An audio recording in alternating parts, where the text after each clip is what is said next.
बिस्मिल्लाहिर्रहमानिर्रहीम। आज हम लाए हैं कोर्स एडिक्स की जानिब से number of pi bond in alkyne and alkyne. Alkyne और अल्काइन में नंबर ऑफ पाई बॉन्ड वो मालूम करने का तरीका। सो देखिए, ये आपके पास है समेशन, ये आपके पास है पाई बॉन्ड। पाई बॉन्ड का फार्मूला है, ये देखिए, summation of individual all individual individual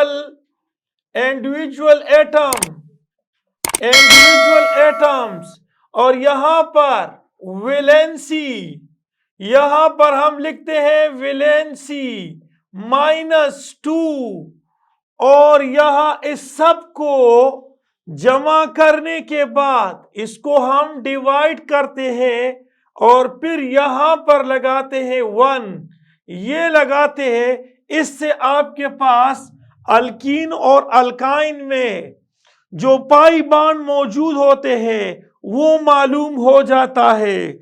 suppose आपके पास है C6 है और H8, इसमें आपके पास पाई बॉन्ड कितने हैं? सो अब देखिए, सबसे पहले समेशन। कार्बन क्या है? कार्बन के एटम्स है 6 और कार्बन की वैलेंसी है 4 और इससे आप माइनस कर दे 2 को और फिर प्लस लगा दो। उसके बाद आपके पास है हाइड्रोजन के एटम्स। सो हाइड्रोजन के एटम्स कितने हैं? वो 8 है और हाइड्रोजन की वैलेंसी 1 है। उससे माइनस कर दो 2 को और फिर इसको डिवाइड कर दो 2 पे और जब डिवाइड करोगे इससे जो कुछ आएगा इसके साथ आप प्लस करोगे 1 को, तो 1 को प्लस करोगे उतने ही पाई बॉन्ड होंगे। अब देखिए किस तरह से, 4 से 2 को मल्टीप्लाई माइनस कर दो तो 2 आता है, 2 को 6 के साथ मल्टीप्लाई कर दो तो 12 आता है। अब यहां से -1 आता है, -1 को 8 से मल्टीप्लाई कर दो, -8 आता है, -8 को 2 पे डिवाइड कर दो, ये देखिए 12 - 8, तो यहां पर आता है आपके पास 4 और 4 को 2 पे डिवाइड कर दो तो यहां से आता है 2 और 2 के साथ इस 1 को जमा कर दो तो नंबर ऑफ पाई बॉन्ड 3 होंगे।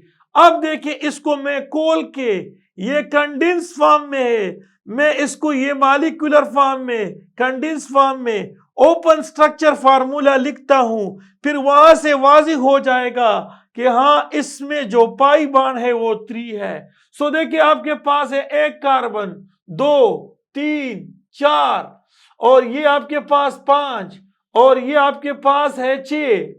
तो अब देखिए, आपके पास पाई बॉन्ड, एक पाई बॉन्ड हुआ, ये आपके पास सिग्मा बॉन्ड, फिर आपके पास ये डबल बॉन्ड बन गया, डबल बॉन्ड बन गया। गौर से देखिए, डबल बॉन्ड, या इस तरह से आप कह दे, इस तरह से कि यहां डबल बॉन्ड है, सिंगल बॉन्ड, फिर डबल बॉन्ड, फिर सिंगल बॉन्ड और फिर डबल बॉन्ड। अब देखिए यहां पर हाइड्रोजन को गौर से देखिए, गौर से आप देखिए, आपके पास क्या है? हाइड्रोजन की तादाद आप बताएं कितने हैं? हाइड्रोजन की तादाद आपके पास 1 2 3 4 5 6 7 8 हाइड्रोजन। कार्बन कितने हैं? 1 2 3 4 5 6 है। अब देखिए, जब आपके पास डबल बॉन्ड हो तो एक पाई बॉन्ड होता है, एक सिग्मा बॉन्ड होता है। सो इसमें एक पाई बॉन्ड यहां पर होगा, एक पाई बॉन्ड यहां पर, एक पाई बॉन्ड यहां पर, तो पाई बॉन्ड कितने हो गए?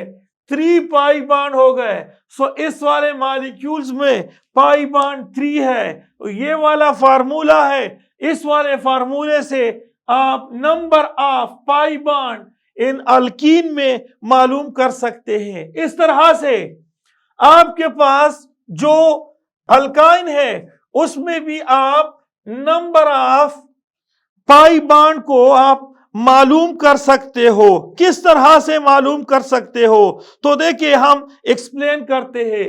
सपोज आपके पास है कार्बन 4 और हाइड्रोजन आपके पास है 2। कार्बन 4 है और हाइड्रोजन 2। सो अब देखिए मैं यहां पर क्या करता हूं, सबसे पहले कार्बन की जो है तादाद वो 4 है और 4 जो है कार्बन की जो वैलेंसी है वो 4 है -2, फिर प्लस करते हैं, समेशन का साइन है, फिर प्लस करते हैं, हाइड्रोजन की तादाद 2 है लेकिन हाइड्रोजन की वैलेंसी 1 है और यहां पर -2। सो यहां पर आप 2 पे डिवाइड कर दो और फिर प्लस कर दो इसके साथ 1 को। अब होगा क्या कि यहां से 2 आता है, 2 को 4 से मल्टीप्लाई कर दो 8 आता है और यहां से -1 आता है, -1 को 2 से मल्टीप्लाई कर दो -2 आता है। सो यहां पर आपके पास 8 आता है और यहां पर आपके पास -2 आता है और डिवाइड कर दो 2 पे तो ये 6 आता है। 6 को 2 पे डिवाइड कर दो तो इससे आता है 3 और 3 के साथ 1 को जमा कर दो तो इससे आता है कि पाई बांड आपके पास 4 है। ओपन करके स्ट्रक्चर फार्मूला लिख लेते हैं, एक्सप्लेन करते हैं। ये आपके पास है कार्बन कितने हैं, 4 बांड है। ये देखिए यहां पर ट्रिपल बांड, फिर यहां पर आपके पास ट्रिपल बांड, यहां आपके पास है हाइड्रोजन। सो गौर से देखिए होगा क्या, आपके पास है यहां पर ट्रिपल बांड है, इसमें 2 पाई बांड है, 2 पाई बांड है और यहां पर ट्रिपल बांड है तो यहां पर भी 2 पाई बांड है। तो ये 2 पाई बांड और ये 2 पाई बांड, तो ये दोनों जमा कर दो 4 पाई बांड बन जाते हैं। सो इस तरह से इस वाले फार्मूले से आप पाई बांड को फाइंड आउट कर सकते हो इजीली। सो ओके, अल्लाह हाफिज।